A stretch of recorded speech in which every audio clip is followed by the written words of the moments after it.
other shows we have for you to enjoy at myclassicradio.net. The Avengers was most certainly not a household name in South Africa prior to the radio series. With no national television service until 1976, the mechanism simply was not present in the country to show television programs to mass audiences. While many other countries reveled in the filmed adventures of John Steed and Company, South Africa was not equipped to join in the fun. The series took Britain by storm and made a major impression in the American markets, being that greatest of rarities, a British series given a network transmission slot. However, as a film series, rather than a videotaped one, The Avengers was able to gain a modicum of exposure in South Africa through film rentals. Come and listen at myclassicradio.net.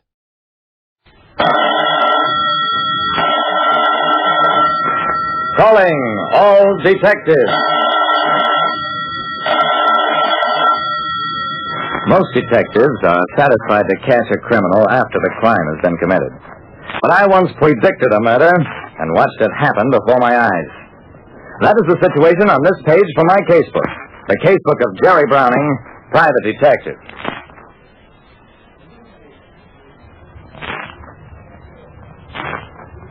A private detective like me, Jerry Browning, does all sorts of things to get business. Ladies and gentlemen of the Thursday Evening Cultural Club, it is my privilege to introduce that well-known detective and student of criminology, Jerry Browning.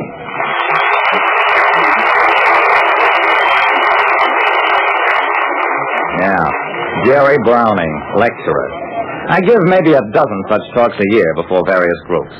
I don't get paid much, but I make a lot of new contacts, and a surprising amount of business has come out of those lectures. Over a period of years, I've pretty well standardized my speech, and I've worked out a big dramatic finish. I get on the subject of crime psychology, then... Ladies and gentlemen, there are about 200 of you in this room. Some married, others not. All respected members of the community, with neighbors, friends, and business associates. Yet, one of you is marked for death. I'll say more.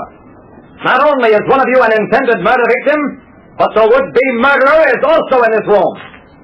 Even as I speak, that person is plotting the crime. How to execute it. How to get away with it. It was impossible to tell where the shot came from, but it was easy to see its result. About halfway back in the audience, a middle-aged man slumped forward in his seat. Murder in a crowded lecture hall. A murder that my words had set off.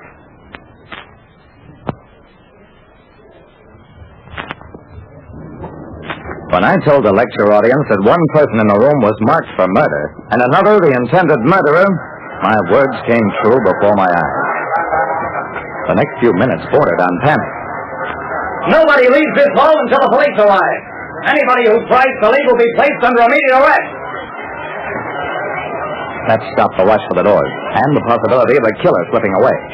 Out of the corner of my eye, I saw the club chairman in the wings. He was speaking into a phone, which meant that the police would soon be there. Everybody back in their seats. Take the identical seats you occupied during the lecture.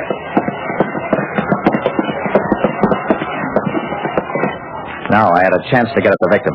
It required only a glance to tell that he was dead, killed by a bullet in the back. While ushers took the body into another room, I learned that he was Drew Lansing, a surgeon-dentist, unmarried, well-liked in the community. What's this about somebody getting murdered here? What's going on? There has been a murder. The body's in the other room. The police chief, followed by his deputies, strode down the aisle. Are you the lecturer who predicted the murder? Yeah, I'm Jerry Browning. The chief gave me a long, hostile stare. Okay, Mr. Browning. Then take another squint into your crystal ball and tell us who done the killing. I glanced around the room at the silent audience. Sure, Chief. I'll be glad to tell you. In private.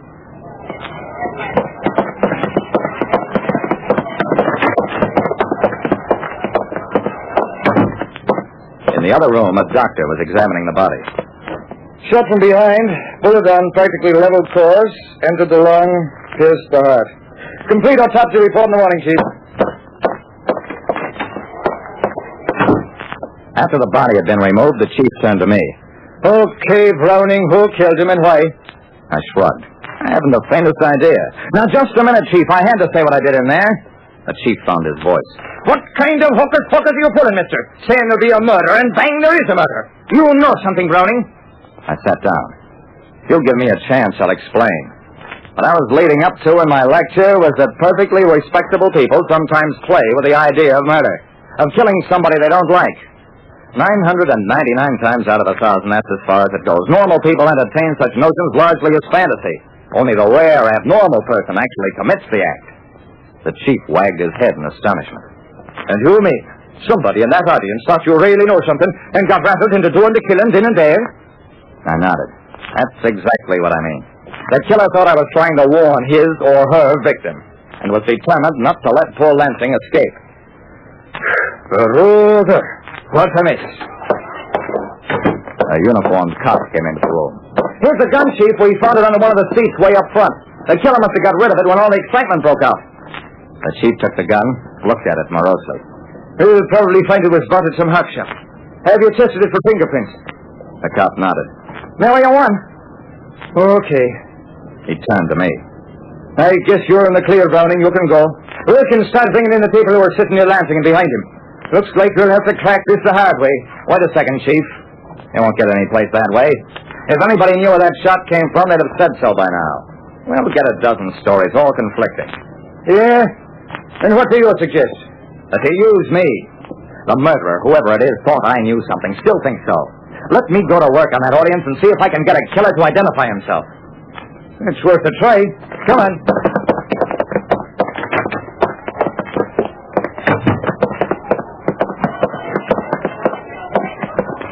It was a queer feeling to look out into the audience and know that behind one of those bland masks there lurked a killer.